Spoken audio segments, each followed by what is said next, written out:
security expert Olivier Gutte on the questions raised by today's attacks in Brussels, which had been feared by police and intelligence agencies after the arrest of Paris attacker Saleh Abdeslam.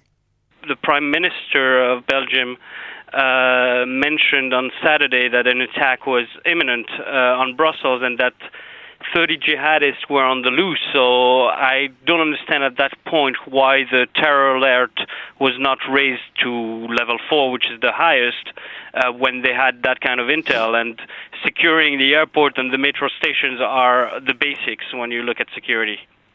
The airport, we know that a attack was involved there, 2 explosions. Do we know any more about the explosion in Malby metro station? The photographs we can see of the damage look like the airport, horrific. Do we know what caused the explosion there yet? No, from what I hear, it was more of a device planted rather than a suicide bomber there. And I was just seeing reports before being on the air of a potential car bomb right outside the station, but that has to be confirmed. So I'm just seeing reports now of this, but very, very unconfirmed at this point.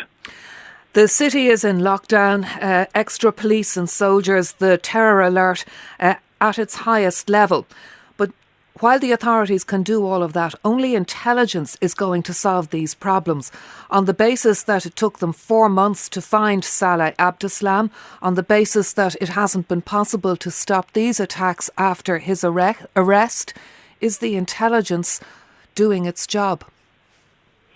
Look, unfortunately, for many reasons in the West, the trend has been to focus so much on electronic surveillance, on social media, on internet, and all this, and they forgot about the basics of having people that are within those cells or informers to help you. Because, as you mentioned rightly so, Abdeslam felt so safe in Belgium that he stayed for 4 months. Most probably, there must have been a huge complicity and the law of the silence, because there's no way he could have been there and people not seeing him and telling the police. So they will have to deal with that. I mean, that fracture they unfortunately have in the society, and that's what's most worrisome for the future. And we believe, or it's been reported, that Saleh Abdeslam and other accomplices who've been arrested or killed in recent days, that they travelled around Europe during the 4 months that he was on the run after the Paris attacks. So how likely is it that there could even be other attacks that may be brought forward in the next weeks and days?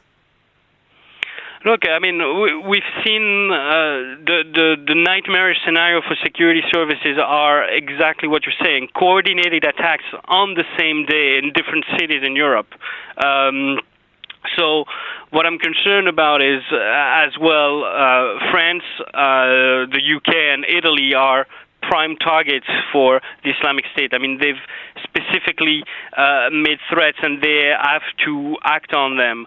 As far as this particular network that sadly we saw operated today in Brussels, most probably the operation was planned and they had to move it up because Abdeslam got arrested on Friday, and that he could have talked and warned security services about that one, because I don't think they were, as some people have alluded to, just a revenge on the security services arresting him. There's no way in my mind that they can pull off such an attack in 3 days.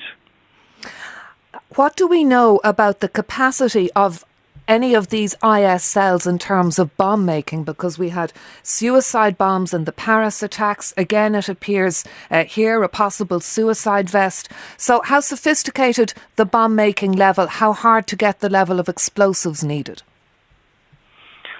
Look, you have to remember that two of the main suspects linked to the Paris attacks are on the loose in Belgium. One of them is the potential bomb maker. It's the bomb maker for the Paris attacks, and probably could have been the one that fabricated this one.